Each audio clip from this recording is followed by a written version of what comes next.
अस्सलामुअलैकुम dear student. आज के इस लेक्चर में हम डिस्कस करेंगे nervous and sensory functions of the fish. Lecture के स्टार्ट करने से पहले अगर आप इस चैनल पे नए हैं तो लाइक करें, शेयर करें और सब्सक्राइब करें और लेक्चर को आखिर तक लाजमी देखें। तो चलें स्टार्ट करते हैं कि फिश के अंदर नर्वस और सेंसरी फंक्शंस जो हैं वो किस तरीके से काम करते हैं। डियर स्टूडेंट, नर्वस सिस्टम का मतलब है कि जैसे कि वर्टिब्रेट्स, बाकी वर्टिब्रेट्स के अंदर भी नर्वस सिस्टम प्रेजेंट होता है। और वो जो नर्वस सिस्टम है उसमें न्यूरॉन्स होते हैं जो कि स्टिमुलाई को रिसीव करते हैं। उसके डिफरेंट पार्ट्स हैं। स्टिमुलाई मतलब कोई चेंज आता है तो आपका नर्वस सिस्टम जो कि इमीडिएटली रिएक्ट करता है तब वो एक्टिवेट हो जाता है। ठीक है, इसी तरीके से फिश के अंदर भी जब उसके इन्वायरमेंट में कोई चेंज आएगा, चाहे वो इंटरनल हो चाहे वो एक्सटर्नल हो, तो फिश की बॉडी उसको रिस्पॉन्ड करने की कोशिश करती है। ठीक है जी, फिश जो है इसके पास सेंट्रल नर्वस सिस्टम है जैसे कि दूसरे वर्टिब्रेट के पास। और सेंट्रल नर्वस सिस्टम के अंदर दो चीजें आती हैं, एक है ब्रेन और दूसरा है स्पाइनल कॉर्ड।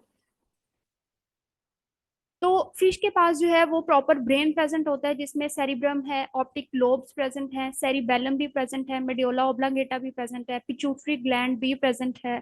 और जब ये ब्रेन जहां से खत्म हो रहा है वहां से ये स्पाइनल कॉर्ड भी स्टार्ट हो रहा है। अब ये सेरिब्रम का फंक्शन क्या है, ऑप्टिक लोब्स का काम क्या है, सेरिबेलम का काम क्या है, मेडुला ऑब्लांगेटा, ये सारे इनका फंक्शन सेम वही है जो कि ह्यूमन के ब्रेन का होता है। ये दूसरे वर्टिब्रेट का जो ब्रेन है उनका जो फंक्शन है वही इसका भी फंक्शन है। ठीक है, तो हम बात कर रहे थे सेंसरी और नर्वस फंक्शंस का। सेंसरी रिसेप्टर्स जो हैं वो क्या, रिसेप्टर्स कोई भी ऑर्गन, कोई भी टिश्यू हो सकता है जिसके पास नर्व एंडिंग्स हैं और जिसके अंदर कैपेबिलिटी होती है किसी भी स्टिमुलस को रिस्पॉन्ड करने की। ठीक है, फिश के अंदर जो सेंसरी रिसेप्टर्स हैं वो पूरी बॉडी के ऊपर डिस्ट्रीब्यूट होते हैं और इसके पास ओल्फैक्शन, विजन, इक्विलिब्रियम और बैलेंस, इन सब के रिसेप्टर्स भी प्रेजेंट होते हैं। अब अगर हम वन बाय वन इन सारे रिसेप्टर्स को डिस्कस करें तो ओल्फैक्शन रिसेप्टर्स जो हैं, डियर स्टूडेंट, ओल्फैक्शन का मतलब ही स्मेल से रिलेटेड होता है। तो इसका मतलब है कि ओल्फैक्टरी रिसेप्टर्स को हम स्मेल रिसेप्टर्स भी कह सकते हैं। ये एक्चुअली होता क्या है कि जो आप फिश की बॉडी के अंदर प्रोटीन है या बाकी जितने भी वर्टिब्रेट्स हैं उनकी बॉडी के अंदर जो प्रोटीन होती है वो क्या करती है, वो बाइंड करती है ओडोर मॉलिक्यूल्स को स्मेल की सेंस के साथ। मतलब ये कि प्रोटीन जो है वो ओडोर मॉलिक्यूल्स को बाइंड करती है और वो सेंस ऑफ स्मेल के तौर पे इंपॉर्टेंट रोल प्ले करती है। ठीक है, तो ये जो रिसेप्टर्स हैं ये ना सिर्फ फिश के अंदर प्रेजेंट हैं बल्कि कुछ इनवर्टिब्रेट्स जैसे कि आर्थ्रोपोडा के अंदर भी प्रेजेंट हैं और फिश और दूसरे एनिमल्स के अंदर भी प्रेजेंट होते हैं। ठीक है, ओल्फैक्टरी रिसेप्टर्स। अब ये जो ओल्फैक्टरी रिसेप्टर्स हैं ये कुछ फिशेस के अंदर एक्सटर्नल नॉड्स में ओपन होते हैं। एक्सटर्नल नॉड्स मतलब जो फिश के नथने हैं उसके, अगर आप इसकी हेड रीजन में देखो तो यहाँ पर ये इसके नोस्ट्रिल्स हैं और यहाँ पे इसकी ओल्फैक्टरी रिसेप्टर्स प्रेजेंट होते हैं जो कि इसकी स्मेल में उसको हेल्प कर रहे होते हैं। कुछ फिशेस में ये जो रिसेप्टर्स हैं वो स्नाउट में प्रेजेंट होते हैं और कुछ फिशेस में ये बिल्कुल डेवलप नहीं होते हैं, मतलब ब्लाइंड नर्व रिसेप्टर्स प्रेजेंट होते हैं।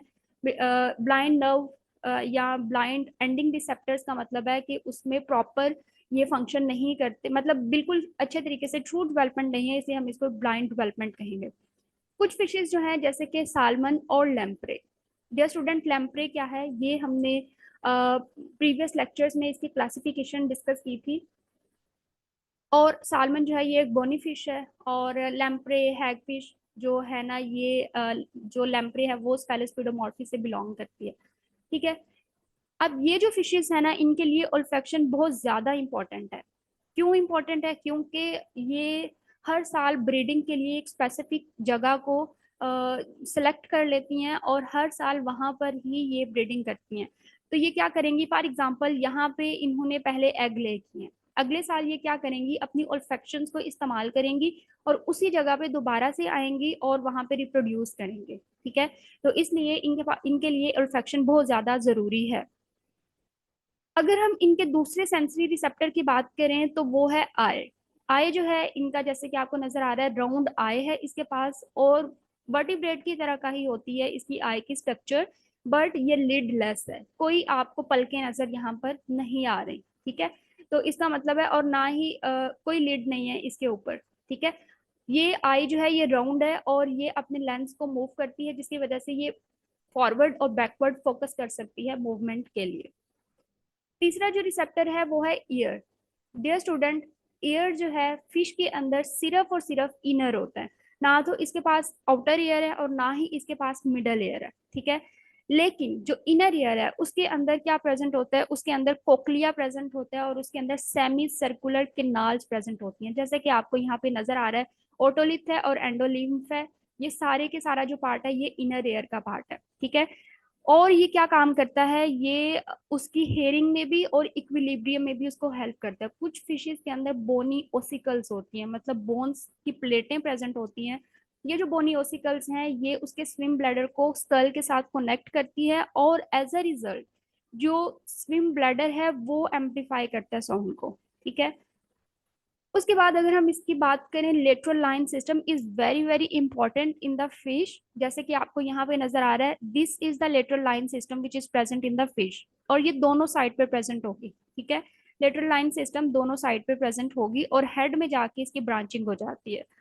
अब होता क्या है कि ये जो इसका लेटरल लाइन सिस्टम है इसके ऊपर कुछ सेंसरी पिट्स प्रेजेंट होती हैं, ठीक है। अब ये जो सेंसरी पिट्स हैं इसके नीचे ये जो ऊपर वाली सरफेस है, जाहिर है अगर हम ह्यूमंस में उसको एपिथेलियल कह रहे हैं और एपिथेलियल टिश्यूज की लेयर है, तो इसके पास भी जो लेयर है उसको हम एपिडर्मस कहेंगे। एपिडर्मस के नीचे जो लेयर है वो है केनाल्स की लेयर। जो सेंसरी पिट्स हैं वो इस केनाल को के साथ कनेक्टेड होते हैं और सेंसरी पिट के ऊपर कुछ रिसेप्टर्स प्रेजेंट होते हैं, ठीक है। अब ये जो रिसेप्टर्स हैं जब वाटर इसकी सरफेस से मूव करता है तो वो उसको फौरन से उसकी करंट को डिटेक्ट कर लेती है, वाटर की करंट को, ठीक है। इसके साथ साथ ये भी डिटेक्ट कर लेती है कि क्या इसके आसपास कोई प्रीडेटर या प्रे तो नहीं है, और कोई साउंड जो लो फ्रीक्वेंसी के साउंड होगी उसको भी ये डिटेक्ट करने में हेल्प करती है। तो लेटरल लाइन सिस्टम बहुत ज्यादा इंपॉर्टेंट है क्योंकि ये बहुत इंपॉर्टेंट फंक्शंस परफॉर्म करता है फिश की बॉडी में। इसके अलावा इलेक्ट्रो रिसेप्शंस जो हैं ये एक्चुअली होता क्या है, कुछ फिशेस अपनी सराउंडिंग में अपने इन्वायरमेंट में इलेक्ट्रिक फील्ड को जनरेट करती हैं फॉर मैनी रीजंस। हो सकता है कि वो अपने प्रे को डिटेक्ट करने में इस रिसेप्टर ये जो मैग्नेटिक फील्ड है उसको जनरेट कर रही हैं, या फिर प्रे अपने प्रीडेटर को डिटेक्ट करने के लिए अगर उसके सराउंडिंग में, फॉर एग्जांपल यहाँ पे ये जो फिश है उसने अपनी सराउंडिंग में इलेक्ट्रिक फील्ड को जनरेट किया है, अगर इतने एरिया में इसको प्रीडेटर या प्रे नजर आ गया तो वो वहां से स्केप कर जाएगी। जाहिर है प्रीडेटर है तो वहां से वो हाइड होने की कोशिश करेगी, और अगर प्रे है तो उसको फौरन से पता चल जाएगा तो वो उसको कैप्चर कर सकती है।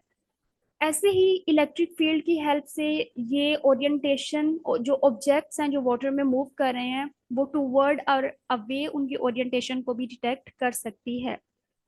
अब यहाँ पे जो इलेक्ट्रो रिसेप्शंस है ना ये ज्यादातर जो इम्पोर्टेंट है फिश में वो है शार्क और रेज, ठीक है। और शार्क और रेज किस क्लास से बिलोंग करती हैं, ये कॉन्ड्रिक थीस हैं, मतलब कार्टिलेजनस फिशेज हैं ये दोनों ही, ठीक है।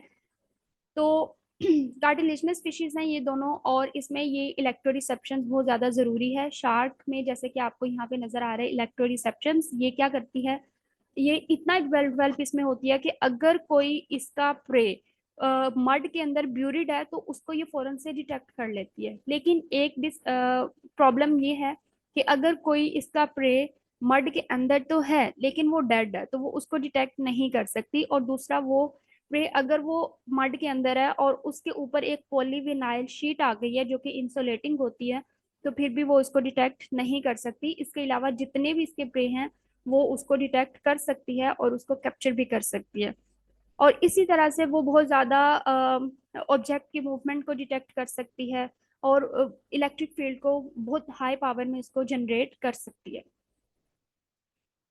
डियर स्टूडेंट, इलेक्ट्रिक फिश जिम्नार्कस जिम्नार्कस जो निलोटिकस इसका साइंटिफिक नेम है, ये अफ्रीका के फ्रेश वाटर में प्रेजेंट है।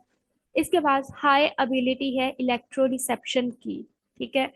ये एक्चुअली क्या करती है, ये बहुत ज्यादा इलेक्ट्रिक इलेक्ट्रिक जो फील्ड है उसको जनरेट कर सकती है, और इसका पर्पस क्या होगा, सेम वही पर्पस होगा, यहाँ तो प्रे और प्रेडेटर को डिटेक्ट करना है, दूसरा ये के ओरिएंटेशन के लिए इसको हेल्प करेगा, ऑब्जेक्ट्स की मूवमेंट में इसको हेल्प करेगा। दूसरी फिश जो है वो है इलेक्ट्रिक ईल, इसको बोनीफिश भी कहते हैं, और ये साउथ अमेरिका के अमेज़न बेसिन में प्रेजेंट है, और ये 500 वोल्ट की इलेक्ट्रो रिसेप्शन मतलब इलेक्ट्रिक फील्ड को जनरेट कर सकता है। ठीक है।